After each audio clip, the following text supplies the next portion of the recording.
President Biden is taking executive action to combat climate change. It includes $2.3 billion in funding to help communities prepare for natural disasters and heat waves.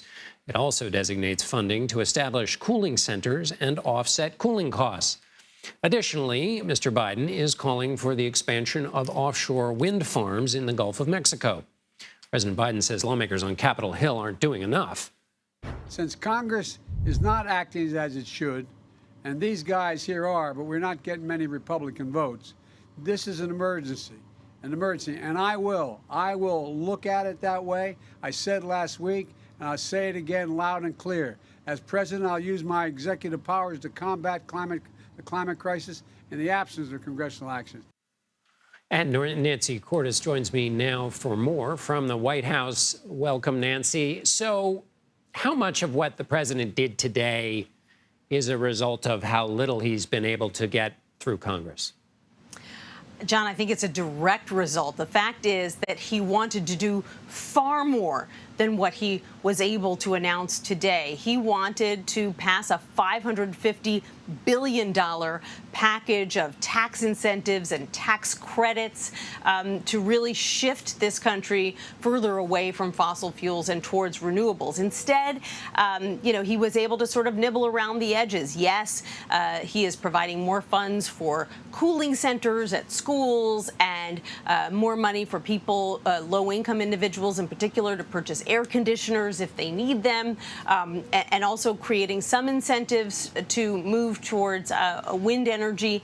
But really, it pales in comparison to what he'd like to do, and it makes it more difficult for him to be able to get to the goals, very ambitious goals, that he set out in front of the entire world at a climate conference in Glasgow, Scotland, where he said that the U.S. would cut its greenhouse gas emissions in half by 2030, just 8 years from now. But the legislative reality is what it is. He does not have West Virginia Senator Joe Manchin on board, a Democrat from a big coal-producing state. He certainly doesn't have any Republicans on board, which he lamented publicly today. And so he's going to move in the direction, clearly, of taking executive action. And he all but stated, John, in his speech up there in Massachusetts, that he was going to declare a federal emergency in the weeks to come. He called the climate crisis an emergency more than once, basically laying the groundwork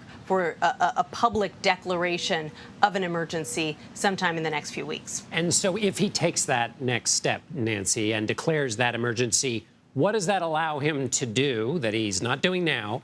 And how much does it allow him to do? It enables the federal government to direct more resources to the problem and direct more resources to promoting clean energy, promoting renewables like wind and solar and nuclear power. And it might also give the administration more power to, say, limit the number of new gas and oil drilling permits.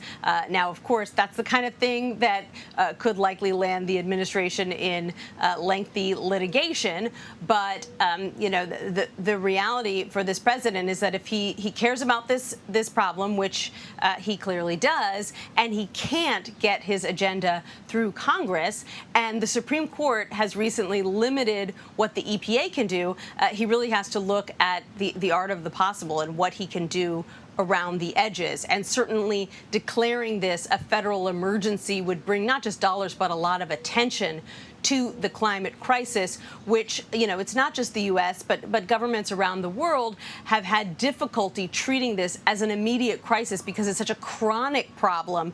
There's always going to be something like high gas prices or the COVID crisis that is going to take precedence and makes it more difficult to tackle climate change in a more systematic way. I mean, case in point, this is a president who today, when he was up in Massachusetts, was calling for a reduction in the use of greenhouse gases. It was less than a week ago that he himself was in Saudi Arabia, urging Arab leaders to produce more oil, not less. Climate change is a classic example of the urgent high gas prices crowding out the important. Let me ask you, you mentioned Glasgow, Nancy. When the president first stepped on the world stage, he said, America is back as a leader of the world. And he talked about climate change and everything that you've described, which to some listeners may sound very complicated and like a lot of backbends to deal with a problem that seems clear and present.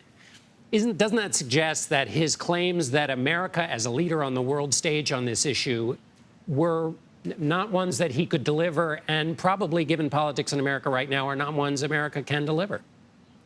You know, I think that he thought that he would be able to deliver it because, you know, he had 49 Democratic senators in his quarter. And the 50th, Joe Manchin, was signaling that while there were parts of the president's big $2 trillion Build Back Better agenda that he didn't like, that he was probably going to go along with the climate measures. And he talked about the fact that those were important, which is why so many Democrats are now infuriated that Manchin appears to be walking away from those talks. What changed, they argue, and they're accusing him of stringing the president along and stringing the party along. Now Manchin is aggressively responding that no, he didn't string anyone along. He's just concerned about inflation, and you know, inflation has turned out to be more of a chronic problem than anyone expected, and he just thinks that that's the most important thing right now.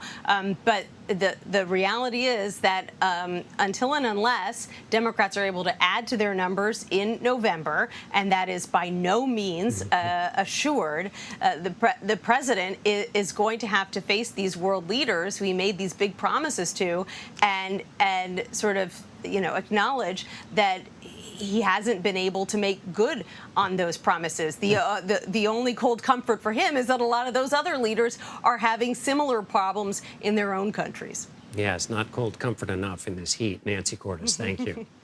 You got it.